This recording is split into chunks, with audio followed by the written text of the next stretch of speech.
This is the Ritchie Road report. What's going on Ritchie Road construction wise?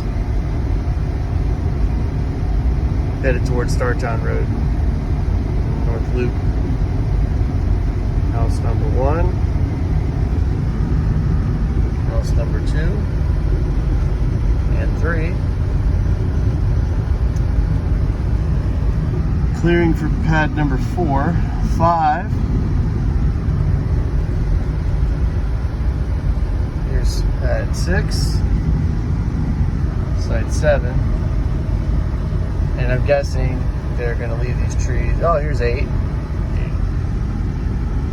Yeah. So there it is. Ritchie Road Report, July 23, 2022 edition.